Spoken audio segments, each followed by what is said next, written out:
The Queen Bee. Two kings' sons who sought adventures fell into a wild, reckless way of living and gave up all thoughts of going home again. Their third and youngest brother, who was called Wilting, and had remained behind, started off to seek them, and when at last he found them, they jeered at his simplicity in thinking that he could make his way in the world, while they who were so much cleverer were unsuccessful.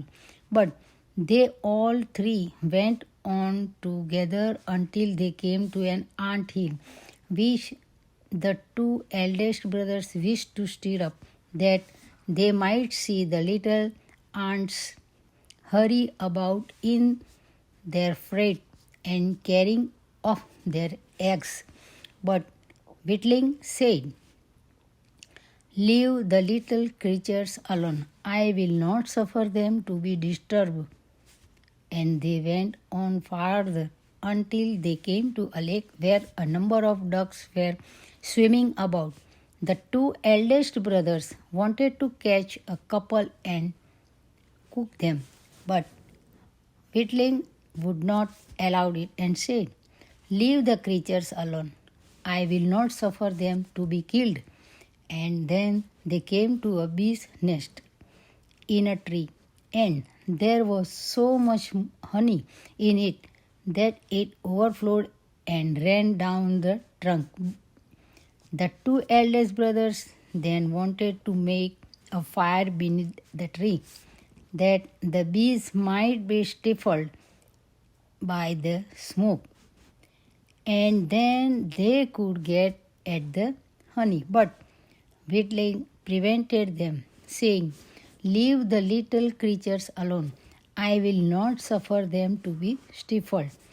At last, the three brothers came to a castle where there were in the stables many horses standing all of stone, and the brothers went through all the rooms until they came to a door at the end secured with three locks, and in the middle of the door a small opening through which they could look into this room, and they saw a little grey-haired man sitting at a table. They called out to him twice, and he did not hear, but at the third time he got up, undid the locks, and came out. Without speaking a word, he led them to a table loaded with all sorts of good things, and when they had eaten and drunk, he showed to each his bedchamber. The next morning, the little grey man came to the eldest brother and, beckoning him, brought him to a table of a stone on which were written three things, directing by wall what means the castle could be delivered from its enchantment. The first thing was that in the wood under the moss lay the pearls belonging to the princess, 1,000 in number, and they were to be sought for and collected. And if he who sound undertake the task had not finished it by sunset, if but one pearl were missing, he must be turned to stone. So the eldest brother went out and searched all day, but at the end of it he had only found 100, just as was said on the table of the stone came to pass, and he was turned into stone. The second brother undertook the adventure next day, but it fared with him no better than with the first. He found 200 pearls and was turned into stone. And so at last it was Whitling's turn, and he began to search in the most But it was a very tedious business to find the pearls, and he grew so out of heart that he sat down on a stone and began to weep. As he was sitting thus, up came an ant king with 5,000 ants, whose lives had been saved through Whitling's pity, and it was not very long before the little insects had collected all the pearls and put them in a heap.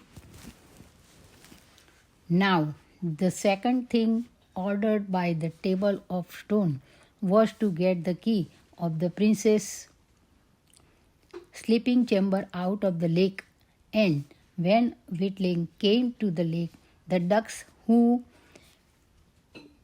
lives he had saved came swimming and dived below and brought up the key from the bottom. The third thing that he had to be done was the most difficult, and that was to choose out the youngest and loveliest of the three princesses as they lay sleeping.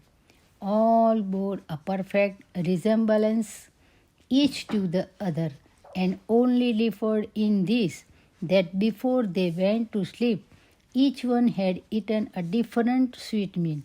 The eldest a piece of sugar, the second a little syrup, and the third a spoonful of honey.